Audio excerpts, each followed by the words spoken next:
এখানে রাসেল তুই একটু দোকানে যা, আমি ওই পুকুরের পারে কলা গাছের ওই আগাছাগুলো সাফ করি গে। আমি দোকানে যাব না, হ্যাঁ, আমি হরিবে, আপনি দোকানে যান। তাহলে আমি দোকানে যাবো। হ্যাঁ তাহলে তুই যা ফাইন করে পুকুর পার ওই কলা গাছের আগাছাগুলো সাফ করে। আচ্ছা আচ্ছা তাহলে তুই যা, আচ্ছা, আমি দোকানে গেলাম। কাশি মাছি নিয়ে রেডি হলো। আমি 12টার দিকে আসবো। আচ্ছা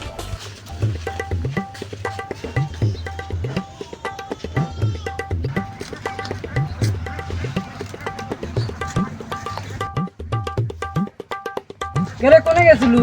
ও দুইবার কামড়া দিছিলাম, তা আজকে কাম হরাবি না, বাচ্চা ও তাহলে তো ভালোই না, আমার একটা কামলার দরকার, তাহলে আমার এনে কাজ করি। চলো।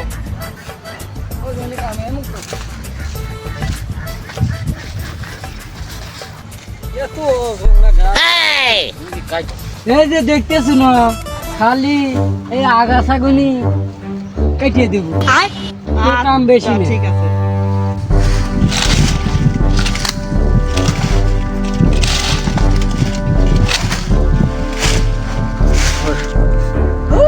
এটা কি এবারে সাফ করা যায়? আটা সাপ কলা গাছের পোয়া থাকলে এবারে কি সুন্দর লাগছে।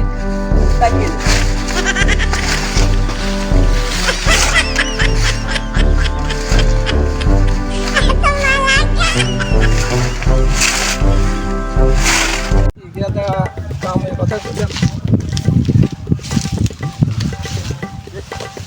এইগুলো কাম করছে, গাদা পাঠাইলাম কামে, আরে সর্বনাশ করে ফেলেছে। সাফ করবে বসি আগাছা,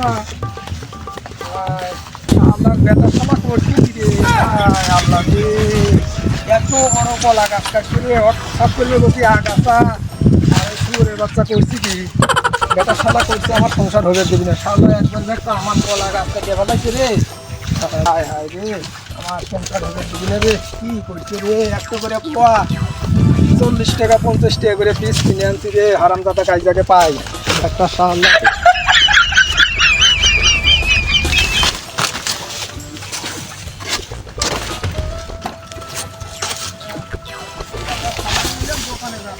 দোকানে গেল না, বেটার শালা দোকানে গেল না, বললাম দোকানে যা, বেটার শালা দোকানে গেল না। তুই কি রে কলা গাছ কাটিস কে? তোর বাড়ি কোনে? তুই কি করিস? কার বেটা? বেটার শালার দোকান কলা গাছ কাটার শেষ করে ফেলাছু। কলা গাছ তুই কাটছু, ওই হারাম দোকান কামলা নিছে, হারামজাদা আগে পাই কাশি দেবো নি, আর হারামজাদাক যদি পাই আজকে জাত শিক্ষা দেবো। খাওয়া তো বন্ধুই, আজকে ভাত দেবই না। আর এসব পুকুর পাড় গাছ টাছ দিয়ে কি করবো, যে যার জন্য সংসার করতেছি সেই যদি না বোঝে, কান শুনতে কলা গাছটাকে